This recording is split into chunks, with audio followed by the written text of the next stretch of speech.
كل عن صاحب يال سو dhawaada waxaan doonayaa inaan muuqaalkan idinku soo koobo xogo iyo macluumaad dheeraad ah oo ku saabsan saraakiil sare oo ka tirsan ciidamada masaarida ah oo maanta gaaray qaybo ka mid ah gobolka Gado muxuu yahay walaacii ay Ethiopia qabtay ee markan u muuqanaya mid dabacsanaan ay ka muujinayso muxuu yahay waxa ka soconaya caasimadda Qaahira ee Masar warar iyo macluumaad dheeraad ah oo ku saabsan qorshaha ciidamadan dhawaan imaan doona gudaha Soomaaliya ayaynu ku eegi doonaa muuqaalkeena haddii aad nagu cusubtiina nagu soo bir oo ka mid noqda saaxiibada inagu xiran aragtidaadana qaybta faalada ama comment-iga kaga soo dhiibo hagaagkan ku bilaabo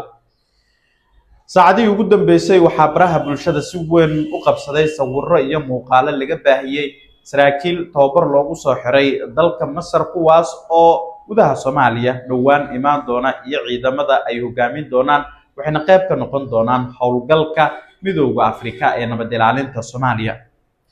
waxaana bogaadiyay qorshaha tababarka ciidankan iyo saraakiishooda loogu soo xiray wasiirka wasaaradda gaashaandhigga xukuumadda federaalka Soomaaliya Axmed Macalin Fiqi saacado kadib waxaa maanta qaybo ka mid ah gobolka Gado gaar ahaan Garbaharey iyo Beled Xaawo gaaray saraakiil sare oo ciidamada Masar ka socda kuwaas oo la sheegay inay si toos ah sahmin ay ugu tageen saldhigii ay Masar doonayso inay ka samaysato degmooyinka Garbaharey iyo Beled Xaawo gobolka Gado dhac isla markaana ah marin istiraatiiji ah waxaase arintan ka dhalatay hadalhayn badan iyo in dawladda federaalka Soomaaliya ay god dheer oo dhinaca diblomaasiyadda ku dhacayso isla markaana banaanka uu soo baxayo khilaaf cusub ama hardan cusub oo Ethiopia kala dhaxeeya maadaama Masar iyo Ethiopia xiriirka ka dhaxeeya uusan ahayn mid wanaagsan iskuna hayaan biyo-xireenka waxaase jirta in dawladda Masar ay dhawaan ay shaaca ka qaaday in ciidankeeda imaan doono gudaha Soomaaliya hasa hatee goobta rasmiga ah ee ka howlgalayaan ayaana la sheegin waxayse muuqataa in ay aad u daneynayso dawladda Masar in ay saldhigyo military ka sameystaan gobolka Gado gaar ahaan Garbaharey iyo Beled Xaawo Cabdirashiid Janan oo ah taliyaha nabad sugidda gobolka Gado ayaa xarunta taliska ciidanka dawladda federaalka Soomaaliya ee xiriirka ku soo dhaweeyay saraakiishan waxaana